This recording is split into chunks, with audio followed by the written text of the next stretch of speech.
प्राचीन समय से ही भारत परंपराओं, रीति रिवाजों और संस्कृति का देश रहा है। वास्तव में भारत धर्म मानव सभ्यता के विकास और नैसर्गिक संपदा को संरक्षण देने का आधार स्तंभ है। हमारी संस्कृति में जितने भी अनुष्ठान और रीति रिवाज हैं, उन सभी का आधार कहीं न कहीं वैज्ञानिक सिद्धांतों पर आधारित है। धर्म को सूक्ष्मता से जानने का यदि प्रयास करें तो धर्म का मूल अर्थ जो धारण किया जाए वही धर्म है। हमारे प्रत्येक रीति रिवाज, धार्मिक या किसी भी संस्कार योग्य कार्य का कोई ना कोई वैज्ञानिक कारण है। इन मान्यताओं एवं आस्थाओं का वैज्ञानिक आधार हमारे महर्षियों द्वारा पूर्व में अनुसंधान द्वारा निर्धारित किया जा चुका है। तो इस वीडियो में हम ये जानेंगे कि कैसे विज्ञान भी हिंदू धर्म से प्रभावित हुआ है। लेकिन वीडियो में आगे बढ़ने से पहले अगर आप चैनल पर नए हैं तो इसको सब्सक्राइब कर लें और बेल आइकन को प्रेस करना ना भूलें और हमारे साथ बोलें, जय सिया राम, जय जय सिया राम। गाय माता का स्वरूप। भारतीय संस्कृति में पुरातन काल से ही गाय को माता का स्थान दिया गया है।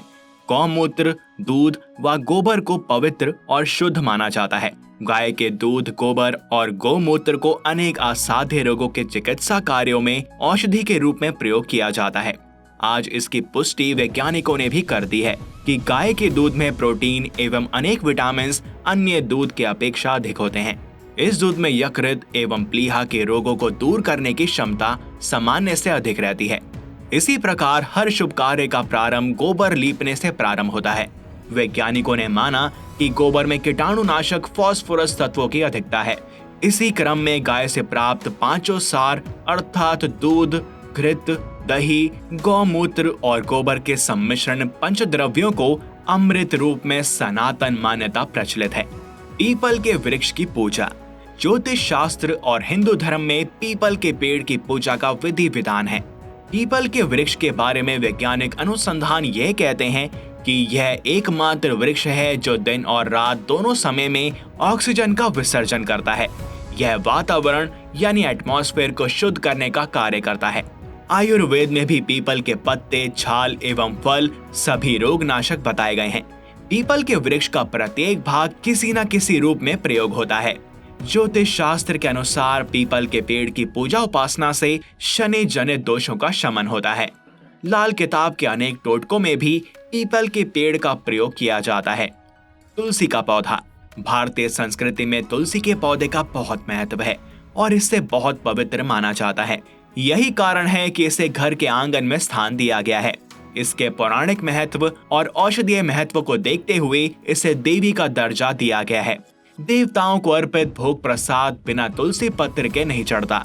मरणासन प्राणी को अंतिम समय में गंगा जल के साथ तुलसी पत्र दिया जाता है।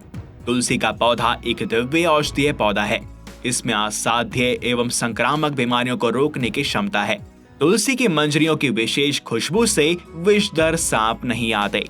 वैज्ञानिकों के अनुसार तुलसी का पौधा अपने आयुर्वेदिक गुणों के कारण अपना विशेष महत्व रखता है। प्रतिदिन 4 पत्तियां तुलसी की सुबह खाली पेट ग्रहण करने से मधुमेह, रक्त विकार, वात, पित्त आदि दोष दूर रहने लगते हैं।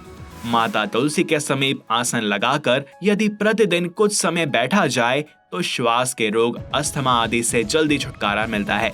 घर में तुलसी के पौधे की उपस्थिति एक वैद्य समान तो है ही, यह वास्तु दोष भी दूर करने में सक्षम है। इसका उपयोग सर्दी, जुकाम, खांसी, दंत रोग एवं श्वास संबंधी रोगों में अत्यंत लाभदायक है। मूर्ति पूजा। हिंदू धर्म में मूर्ति पूजा का विधि विधान है। यह माना जाता है कि चंचल मन को एकाग्रचित्त रखने के लिए साक्षात साकार रूप की धारणा को महत्व दिया गया है। उन्नति, ज्ञान और समग्र तक पहुंचने के लिए मन सुस्थिर होना आवश्यक है। ईश्वर की प्राप्ति के लिए ईश्वर के साकार रूप की पूजा उपासना को सबसे सहज मार्ग कहा गया है। जैसे माता के चित्र को देखकर वात्सल्य की भावना स्वतः ही जागृत हो जाती है। माना जाता है कि मूर्ति पूजा तो बीज है। जब बीज से अंकुरण हो जाता है तो बीज स्वतः ही मिट जाता है। बीज जब मिटता है तभी तो अंकुरण होगा। मूर्ति में नारायण को देखने के बाद मूर्ति का अस्तित्व नहीं रहता है। ईश्वर की प्राप्ति के लिए मूर्ति पूजन साधन का कार्य करती है। इसे इस प्रकार भी समझा जा सकता है कि जैसे किसी घर की छत पर जाने के लिए सीढ़ी सहज मार्ग है, उसी प्रकार मूर्ति की उपासना ईश्वरीय शक्ति तक पहुंचने का सहज मार्ग है। नंबर 5, बड़ों के पैर छूना। हिंदू धर्म में आज भी हर छोटे बच्चे को सिखाया जाता है कि बड़े का आशीर्वाद लेने के लिए उनके चरण स्पर्श करें। विज्ञान में भी माना जाता है कि पैर छूने से दिमाग से निकलने वाली सकारात्मक एनर्जी हाथों और सामने वाले पैरों से होते हुए एक चक्कर पूरा कर लेती है। इससे नकारात्मकता दूर होती है, अहंकार मिटता है और मनोवैज्ञानिक रूप से प्रेम और समर्पण का भाव जागता है, जो हमारे व्यक्तित्व को भी प्रभावशाली बनाता है। माथे पर तिलक लगाना। हिंदुओं में पूजा पाठ के दौरान या किसी शुभ कार्य के मौके पर माथे पर तिलक लगाए जाने की परंपरा है। तिलक लगाने के पीछे का तथ्य यह है कि हमारे माथे के बीचों बीच आज्ञा चक्र होता है। यही स्थान पीनियल ग्रंथि का होता है। जब उस जगह पर तिलक लगाया जाता है तो पीनियल ग्रंथि का उद्दीपन होता है। इससे शरीर को सूक्ष्म और स्थूल यानी माइक्रो और मैक्रो कंपोनेंट जागते हैं। मस्तक पर तिलक लगाने से बीटा एंडोर्फिन और सेरोटोनिन नामक रसायनों का स्तर भी संतुलित रहता है। इससे मस्तिष्क शांत होता है, एकाग्रता बढ़ती है, गुस्सा और तनाव कम होता है और सकारात्मक सोच विकसित होती है। मांग में सिंदूर भरना। हिंदू धर्म में महिलाएं आज भी शादी के पश्चात मांग में सिंदूर भरती हैं। इसका वैज्ञानिक तथ्य यह है कि सिंदूर को सिर के जिस हिस्से पर लगाया जाता है वह बहुत ही कोमल होता है। इस स्थान को ब्रह्मरंध्र कहते हैं। दरअसल सिंदूर में पारा यानी मर्क्यूरी होता है, जो एक दवा की तरह काम करता है और महिलाओं का ब्लड प्रेशर कंट्रोल रखने में मददगार माना जाता है। ये तनाव और अनिद्रा की समस्या को भी कंट्रोल करता है, साथ ही यौन उत्तेजना को बढ़ाता है। यही कारण है कि कुंवारी लड़कियों और विधवा महिलाओं के सिंदूर लगाने पर पाबंदी है। हाथ जोड़कर नमस्कार करना। जिस प्रकार से अन्य धर्मों में अपने पूज्य या श्रेष्ठ को अभिवादन करने के अपने अपने तरीके हैं, उसी प्रकार से हिंदुओं में भी अभिवादन के लिए हाथ जोड़कर सिर झुकाना अच्छा माना जाता है। हाथ जोड़कर नमस्कार करने के पीछे वैज्ञानिक तर्क दिया जाता है कि ऐसा करने से उंगलियों में एक्यूप्रेशर बनता है, जो कि आंख और कान के लिए अच्छा होता है। किसी व्यक्ति को अभिवादन करने से वह लंबे समय तक याद रहता है। दक्षिण में सिर करके सोना। हिंदुओं में यह भी मान्यता है कि दक्षिण दिशा में पैर रखकर नहीं सोना चाहिए, क्योंकि इससे शरीर में नकारात्मक ऊर्जा का प्रवाह होता है। इसके पीछे वैज्ञानिक तर्क यह दिया जाता है कि जब हम दक्षिण की ओर सिर रखकर सोते हैं तो हमारा शरीर पृथ्वी के चुंबकीय तरंगों के सीध में होता है।